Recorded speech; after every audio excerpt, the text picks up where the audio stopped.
Hola clase, seguimos con el tema de rectas y ángulos. El último día hablamos de rectas, hoy vamos a hablar de ángulos. Los ángulos nos los encontramos en todas partes. En esta fotografía, que es el Ayuntamiento de Murcia, obra del arquitecto Rafael Moneo, aparecen un montón de ángulos.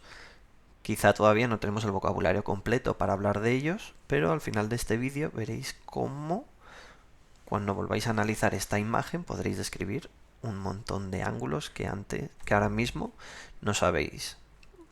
Vamos a empezar. Lo primero es hablar de las partes del ángulo. Aquí tenemos un ángulo y llamamos a sus lados a las dos semirrectas que parten de un punto común. ¿Te acuerdas de que era una semirrecta? Era una recta que comenzaba en un punto. En este caso, estas dos semirrectas comienzan en este punto común. Ese punto común lo llamamos vértice del ángulo. Este punto es el vértice y tenemos los dos lados del ángulo. Pero tenemos un problema. Cuando yo os hablo de ángulo, ¿en qué ángulo estáis pensando? Probablemente en este de aquí dentro. ¿Y por qué no pensáis también en este ángulo de aquí fuera? Tal y como está representado el ángulo, no sabemos a cuál me estoy refiriendo.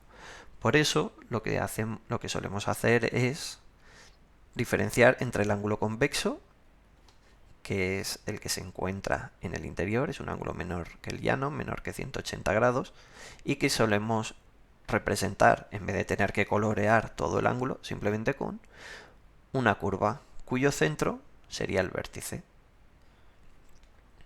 Frente al ángulo convexo, cuando queremos hablar del ángulo que, por describirlo de alguna manera, diríamos que está fuera, hablamos del ángulo cóncavo. Es un ángulo cuya medida angular es mayor que la del ángulo llano, que tiene 180 grados. Lo representamos también con una curva, un segmento de circunferencia que tiene por centro el vértice. ¿Cómo recordar cuándo un ángulo es convexo y cuándo es cóncavo? Pues nos podemos fijar en sus letras. La mayor diferencia es que ángulo convexo lleva una X y ángulo cóncavo una V. Si os fijáis bien, si miramos por abajo, la V tiene un ángulo cóncavo en la parte baja y el ángulo convexo tiene un ángulo convexo en la parte baja. Así que, como regla, para acordaros, el ángulo convexo, si miramos desde abajo, tiene un ángulo convexo, y el ángulo cóncavo, si miramos desde abajo, tiene un ángulo cóncavo en la V y convexo en la X.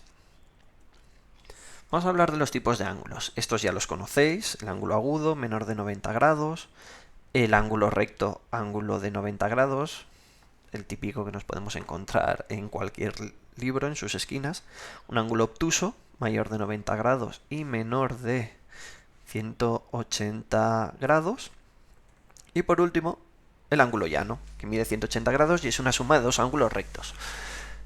Hablamos del ángulo agudo, nos estamos fijando en este ángulo de aquí dentro, y este es el ángulo cóncavo o convexo. Es el ángulo convexo. Muy bien, recuerda, en una X, si la miramos desde abajo, vemos la parte interior. Si fuese cóncavo, debería de medir más de 180 grados. Una pregunta: en el ángulo llano, solo tenemos un ángulo llano. Si os fijáis, tenemos otro ángulo llano aquí abajo que también mide 180 grados. Hemos hablado de tipos de ángulos. Vamos a hablar de parejas de ángulos. Ángulos consecutivos son los que están uno a continuación del otro, compartiendo el mismo vértice y un lado en común. Si os fijáis, estos dos ángulos, el azul y el naranja, tienen un vértice en común y un lado en común. Ángulos suplementarios. Su suma es un ángulo llano, un ángulo de 180 grados. Ahora mismo estos ángulos no son consecutivos, están separados. Sabemos que son suplementarios porque si los movemos forman un ángulo de 180 grados. Los ángulos adyacentes son aquellos que son consecutivos y son suplementarios. Los ángulos que estábamos estudiando, que eran simplemente suplementarios, ahora también son adyacentes porque son consecutivos. Si os fijáis, cumplen la condición para ser suplementarios, su suma es un ángulo llano de 180 grados y además comparten el vértice y uno de sus lados. También tenemos ángulos complementarios, cuya suma es un ángulo recto, es decir, de 90 grados. Por último tenemos los ángulos opuestos por el vértice. Si os fijáis, tienen el mismo vértice y los lados están enfrentados. Tienen exactamente la misma medida. Sus lados, debo añadir que además de estar enfrentados, forman una línea recta. O mejor dicho, una recta. Esta recta no tiene principio ni final. Vamos a volver al Ayuntamiento de Murcia, de Moneo. Nos encontramos con un montón de ángulos. Por ejemplo, ángulos rectos. Esta imagen está llena de ángulos rectos. Todas estas ventanas son prácticamente ángulos rectos. Nos encontramos con ángulos agudos, por ejemplo, el que forma la sombra de la fachada con esta arista. Tenemos ángulos obtusos, como este de aquí, que sería ¿cuál? ¿El ángulo convexo o el ángulo cóncavo? El ángulo convexo. Aquí este ángulo es de nuevo también el convexo. Aquí tendremos un ángulo llano. Bueno, es un poco trampa porque cualquier recta podría ser un ángulo llano. En este caso yo denomino ángulo llano a este ángulo con el vértice en este punto, por ejemplo.